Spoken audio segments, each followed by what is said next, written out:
Good morning students.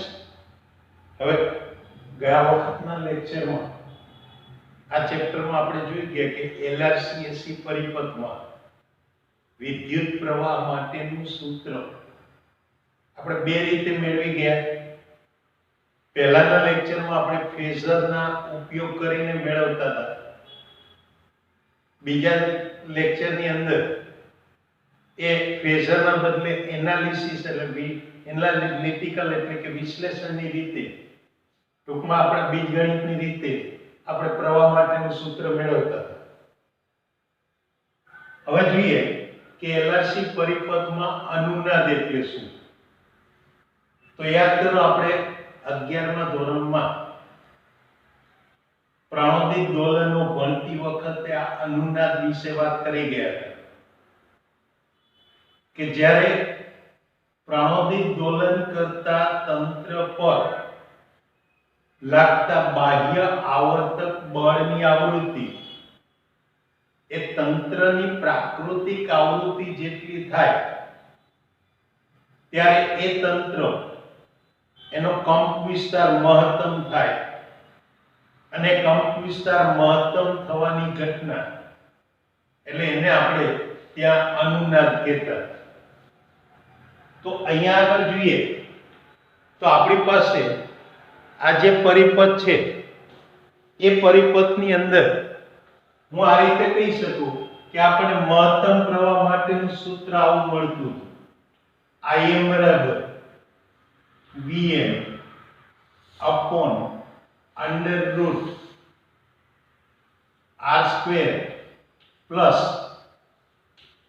xc minus xl whole square. એટલે આને સાદુરૂપ આપું તો હું આમ પણ લખી શકું કે Vm છેદમાં under root r square plus ચલો xc એટલે શું થતું તો 1 upon omega 0 c અને xl એટલે omega 0 l sorry omega c અને ઓમેગા l.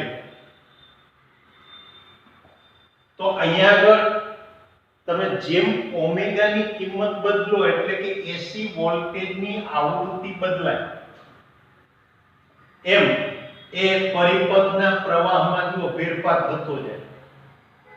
કે આપેલ એલઆરસી પરિપથ માટે લાગુ પડેલા મહત્તમ વોલ્ટેજ Vm અચળ હોય, એ પરિપથનો ઓહમિક અવરોધ અચળ હોય. ભલે તમે કેપેસિટન્સ અને ઇન્ડક્ટન્સનું મૂલ્ય અચળ રાખો, પણ વોલ્ટેજની આવૃત્તિ બદલતા જાઓ તો અહીંયા આગળ આ મહત્તમ પ્રવાહની કિંમત બદલાતી જાય. અને એ મહત્તમ પ્રવાહ માટે તમે એમ કહી શકો કે જ્યારે 1 upon omega c બરાબર omega l થાય ત્યારે આ omega 1 upon omega c minus omega l બરાબર 0 થવાથી આપણને આ પરિપથનો પ્રવાહ Im એ મહત્તમ મળે.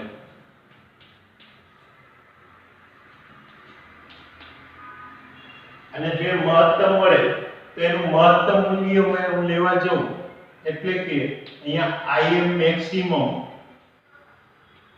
જેનું મહત્તમ મૂલ્ય છે એ આપણે લેવા જઈએ તો આપણને શું મળે? Vm upon under r. એટલે આવું એક મહત્તમ મૂલ્ય એ મેળવી શકાય. તો આ જ્યારે પ્રવાહ મહત્તમ થાય ત્યારે એ પરિપથમાં આપણને અનુનાદ થયો કહેવાય. એટલે ફરીથી જુઓ શું કહ્યું મેં કે જેમ આપણે એસી વોલ્ટેજની કોણીય આવૃત્તિ બદલતા જઈએ એમ આ પરિપથના મહત્તમ પ્રવાહનું મૂલ્ય બદલાતું જાય. તો એક સમય એવો આવે કે 1 upon omega c બરાબર omega l થાય અને એ વખતે આ 1 upon omega c minus omega l બરાબર 0 થવાથી આ પ્રવાહ Im નું મૂલ્ય મહત્તમ મળે અને એ મહત્તમ મૂલ્ય એટલે Vm/R જેટલું થાય. તો જ્યારે આ મૂલ્ય મહત્તમ થાય ત્યારે એ પરિપથમાં શ્રેણી અનુનાદ થયો કહેવાય. પણ આના માટે ઓમેગાની કોઈ એક ચોક્કસ કિંમતે જ આ વસ્તુ બને. એટલે કે જ્યારે આ 1/ωc બરાબર ઓમેગા L હોય ત્યારે ઓમેગા બરાબર ઓમેગા 0 એક ચોક્કસ આવૃત્તિ મળે.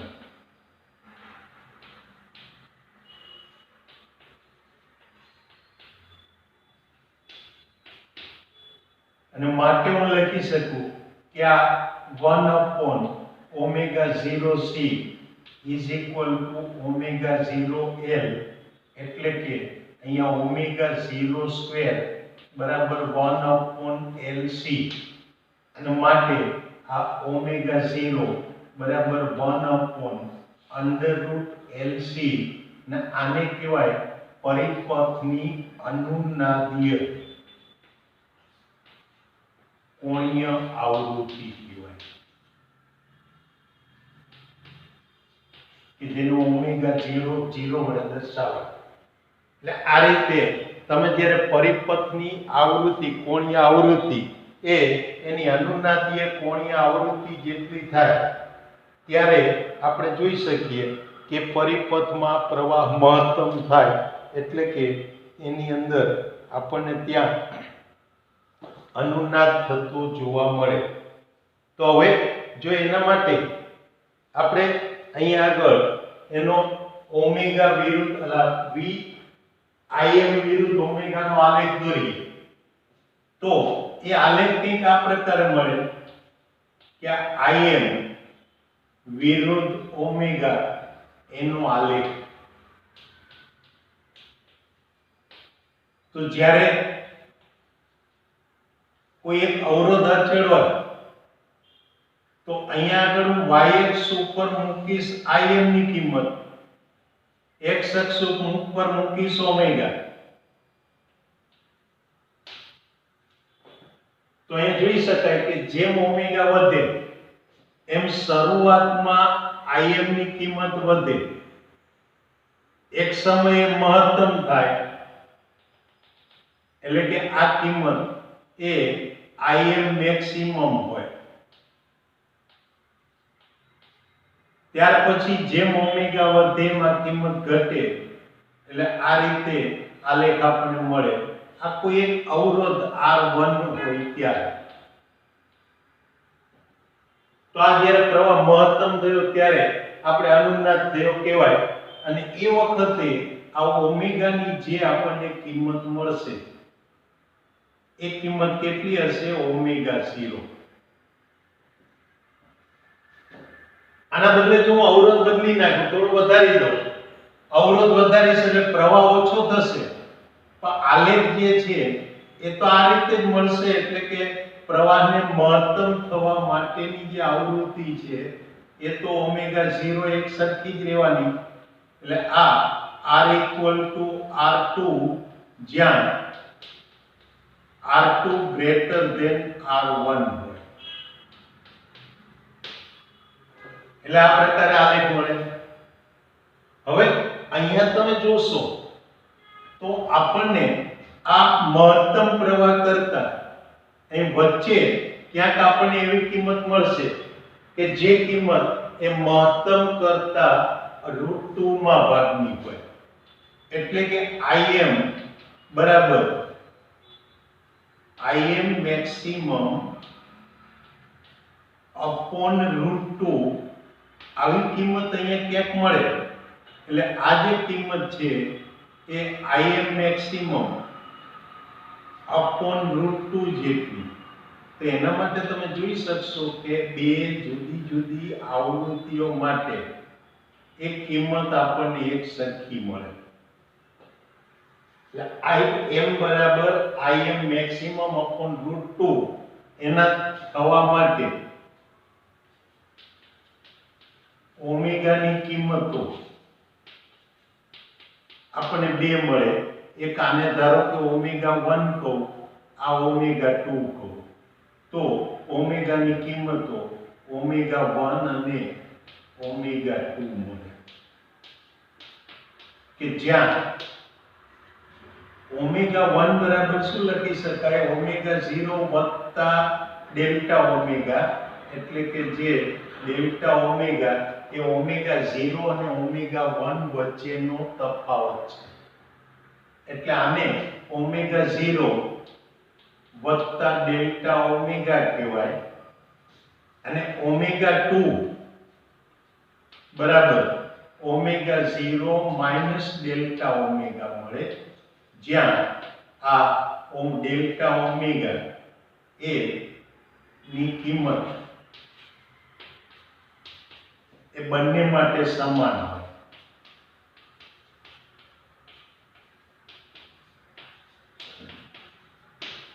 એટલે કે ઓમેગા 0 કરતા જેટલી તફાવતની આવૃત્તિ માટે, વધારાના તફાવતની આવૃત્તિ માટે જે પ્રવાહ મળે એટલો જ પ્રવાહ એના કરતા ઓછી આવૃત્તિ તફાવત માટે મળે. ટૂંકમાં આપણે એમ કહીએ કે ઓમેગા 0 માં ડેલ્ટા ઓમેગા ઉમેરો અને જે આવૃત્તિ મળે એ આવૃત્તિએ જે પ્રવાહ મળે છે એ મહત્તમના √2 માં ભાગનો. તો એ જ રીતે ઓમેગા 0 માંથી ડેલ્ટા ઓમેગા બાદ કરો ત્યારે પણ પ્રવાહ આપણને મહત્તમના √2 માં ભાગનો મળે. અને માટે આને અહીંયા કહી શકાય કે ઓમેગા 1 માઇનસ ઓમેગા 2. ચાલો એની કિંમત લેવા જઈશ તો ઓમેગા 1 એટલે કે ઓમેગા 0 વત્તા ડેલ્ટા ઓમેગા ઓછા ઓમેગા 2 એટલે કે ઓમેગા 0 ઓછા ડેલ્ટા ઓમેગા, અને પરિણામે આ કિંમત મળે 2 ટાઈમ્સ ડેલ્ટા ઓમેગા, જેને આપણે નામ આપીશું પરિપથની બેન્ડવિડ્થ કહેવાય. આને આ પરિપથની બેન્ડવિડ્થ કહેવાય. એટલે આપણને આ રીતે બેન્ડવિડ્થ મળે. જો આમાંથી ડેલ્ટા ઓમેગા લઈએ તો એને હાફ પાવર બેન્ડવિડ્થ કહેવાય. એટલે અહીંયા એક વધારાની માહિતી કે ડેલ્ટા ઓમેગા એને પરિપથનો હાફ પાવર બેન્ડવિડ્થ કહેવાય. તો આ રીતે આપણને પરિપથના પ્રવાહ માટેની કિંમત મળે. તો આ અહીંયા અનુનાદની વાત થઈ. હવે આ પરિપથના આ પ્રવાહ માટે ચલો Im માટે બરાબર Vm અપોન એક સૂત્ર આવું પણ મળે કે જ્યાં Vm અપોન √r² વત્તા આ omega L minus 1 upon omega C whole square આવું પણ સૂત્ર મળે. એટલે કે ટૂંકમાં આપણી પાસે Im માટે કાં તો xc માઇનસ xl મળે અથવા તો xl માઇનસ xc મળે. અને જો એ સૂત્ર આપણે લઈએ તો એ સૂત્રની અંદર હવે આપણી પાસે જે માહિતી આવશે એમાં હું આ ઓમેગાની જગ્યાએ ઓમેગા 1 વત્તા ડેલ્ટા ઓમેગા મૂકું. ચલો એક કિંમત મૂકું તો અહીંયા આગળ હું આમ કહી શકું કે Im બરાબર Vm છેદમાં √r² વત્તા omega 1L minus 1 upon omega 2C આવું પણ લખી શકાય. તો સાથે સાથે અહીંયા આપણે એવું પણ જોઈ ગયા કે આની કિંમત એટલે આ Im મેક્સિમમ અપોન √2 એટલે આ પ્રવાહ આપણને આટલો મળે. ચાલો એ પ્રવાહ મળે તો એ પ્રવાહ માટે અહીંયા આગળ હું આ કિંમત લેવા જાઉં તો Im મેક્સિમમ ની જગ્યાએ શું લખી શકું? Vm upon r લખી શકાય, એટલે કે આ કિંમત Vm upon r√2 લખી શકાય. જો એ કિંમત મૂકીએ તો હવે હું સરખામણી કરી શકું. ચલો એ કિંમતો અહીંયા આગળ સરખામણી કરીશ તો હવે માટે અહીંયા કહી શકીશ કે માટે r√2 બરાબર અંડરરૂટ r સ્ક્વેર, સોરી અહીં ધ્યાન રાખજો આ ઓમેગા 1 છે, r સ્ક્વેર પ્લસ આ ઓમેગા 1 એટલે કે omega 0 plus delta omega into L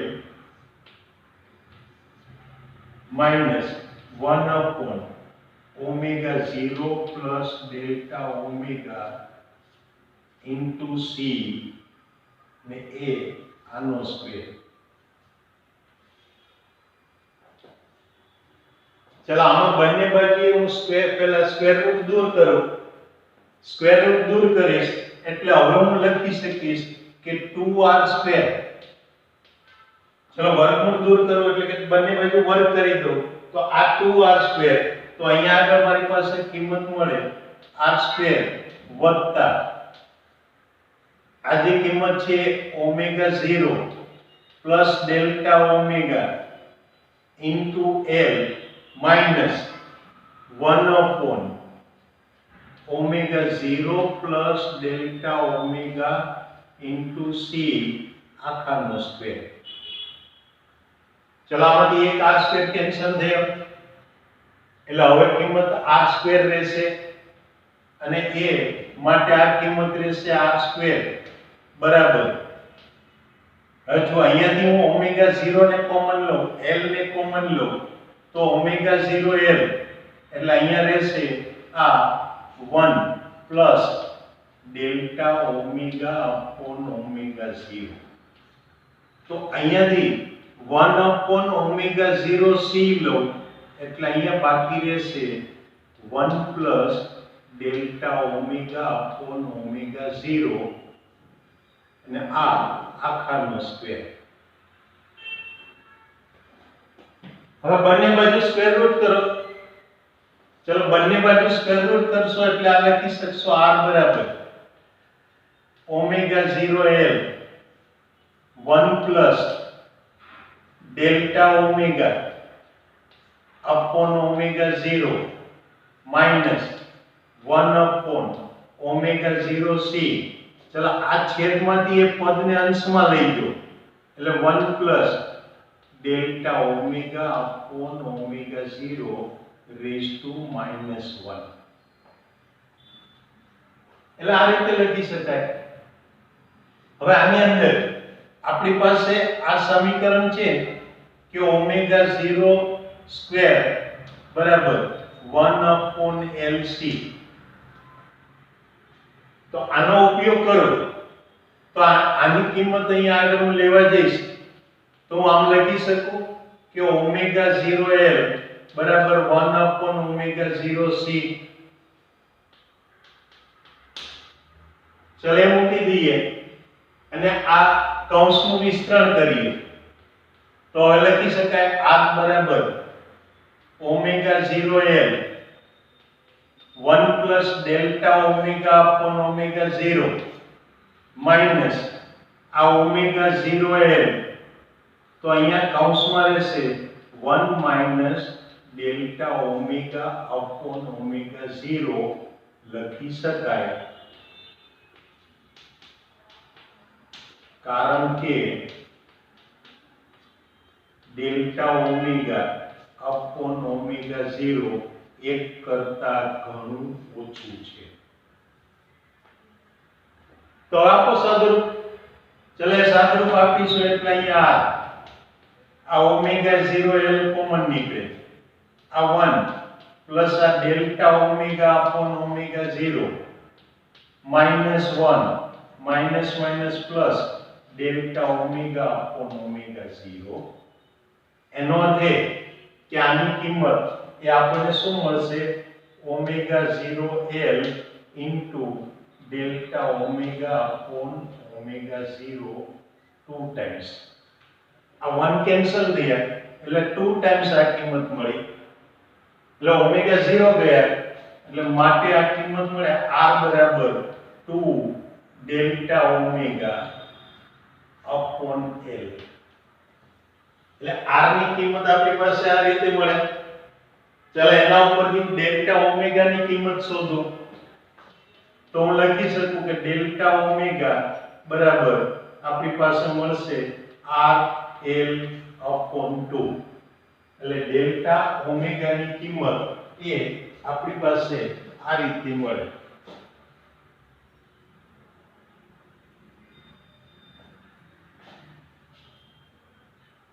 So r upon delta omega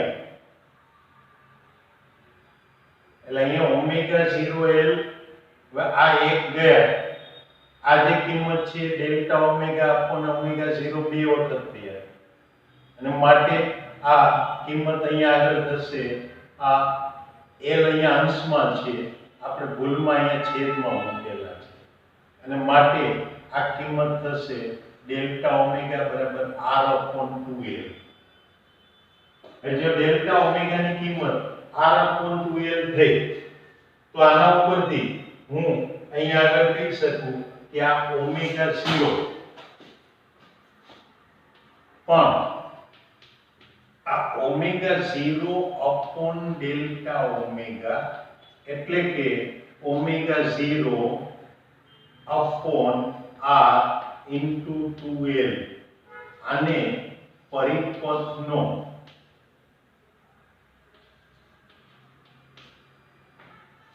ક્યુ ફેક્ટર કહેવાય। આ કિંમતને પરિપથનો ક્યુ ફેક્ટર કહેવાય।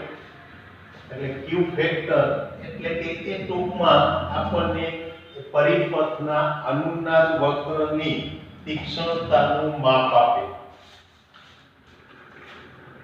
ક્યુ ફેક્ટર એટલે આ પરિપથના એ અનુનાદ વક્રની તીક્ષ્ણતાનું માપ આપે। એટલે ક્યુ ફેક્ટર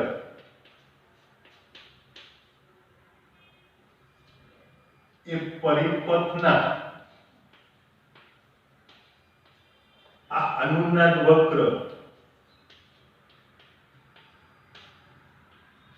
એની તીક્ષ્ણતા એનું માપ દર્શાવે। જેમ ક્યુ ફેક્ટર વધુ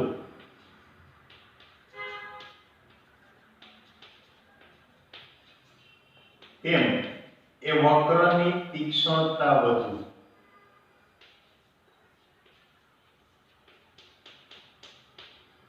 આ આપણને એલઆરસી એસી પરિપથના અનુનાદ વિશેની માહિતી મળી।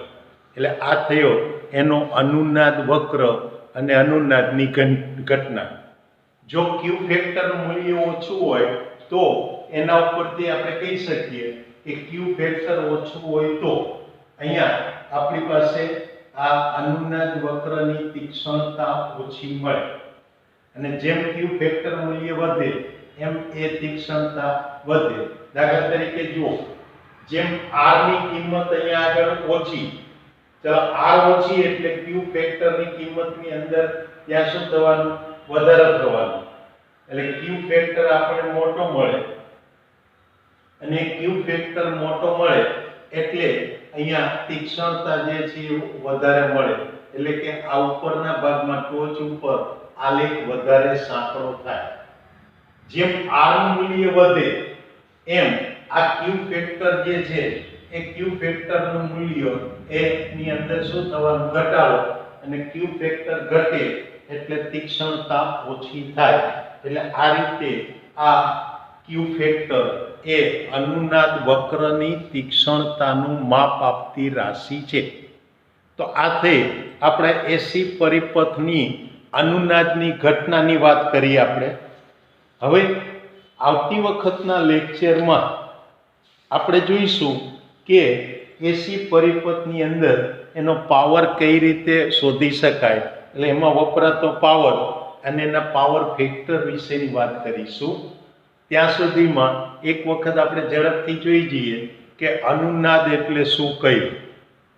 ચલો અનુનાદ માટે આપણે શું વાત કરી કે એસી પરિપથની અંદર એલઆરસી એસી પરિપથમાં જ્યારે હું વોલ્ટેજની કોણીય આવૃત્તિ બદલતો જાઉં તો જેમ કોણીય આવૃત્તિ શરૂઆતથી વધે એમ શરૂઆતમાં પરિપથના પ્રવાહમાં વધારો થાય.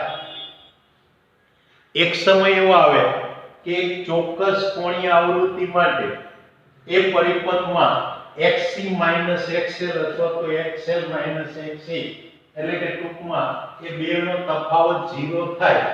બીજા શબ્દમાં કહું તો xc અને xl આ બંને સરખા થાય ત્યારે પરિપથની અંદર પ્રવાહનું મૂલ્ય મહત્તમ થાય. અને આ રીતે એ પરિપથનો પ્રવાહ બદલાઈને મહત્તમ થવાની ઘટનાને એલઆરસી એસી શ્રેણી પરિપથ કહેવાય. ચાલો, જ્યારે એ કિંમત મહત્તમ થઈ ત્યારે એ અનુનાદ થયો. પરિણામે તમે એના મહત્તમ પ્રવાહ વિરુદ્ધ ઓમેગાના આલેખો દોરો તો એ આલેખને આપણે કહીશું અનુનાદ વક્ર. અને આપણે આકૃતિમાં બે જુદા જુદા અવરોધો માટેના વક્રો દોરેલા છે અને એમાં જોઈ શકાય કે જેમ અવરોધ ઓછો એમ ત્યાં અનુનાદ વક્રની તીક્ષ્ણતા વધારે મળે અને અવરોધ વધે એમ અનુનાદ વક્રની તીક્ષ્ણતા ઓછી થાય. ઉપરાંત બીજું આપણે એ પણ જોઈ શકીએ કે બે જુદી જુદી કોણીય આવૃત્તિઓ માટે પરિપથના પ્રવાહનું મૂલ્ય એ મહત્તમ પ્રવાહના √2 માં ભાગનું થાય. અને આ બંને આવૃત્તિઓ જે છે એનો તફાવત લઈએ તો એ તફાવતને આ પરિપથની બેન્ડ વિડ્થ કહેવાય. એટલે એને બેન્ડ વિડ્થ કહેવાય. તો એ બેન્ડ વિડ્થની કિંમત આપણને મળે 2 ટાઈમ્સ ડેલ્ટા ઓમેગા જેટલી, જ્યાં ડેલ્ટા ઓમેગા એટલે ઓમેગા 0 નો આ બે આવૃત્તિઓ સાથેનો તફાવત. ચાલો, આના ઉપરથી હું એક બીજી ભૌતિક રાશિ મેળવી શકું ક્યુ ફેક્ટર, કે જ્યાં ક્યુ ફેક્ટરનું મૂલ્ય એ મને આ પરિપથના આલેખની તીક્ષ્ણતાનું માપ આપે. જેમ ક્યુ ફેક્ટર વધારે એમ આલેખની તીક્ષ્ણતા વધારે, ક્યુ ફેક્ટર ઓછો એમ એની તીક્ષ્ણતા ઓછી. એટલે આ આપણી પાસે આ અનુનાદ વક્રની વાત થઈ. એટલે હવે આવતી વખતે આપણે પાવર વિશે વાત કરીએ. ત્યાં સુધી રજા લઈશું. આવજો. Good bye.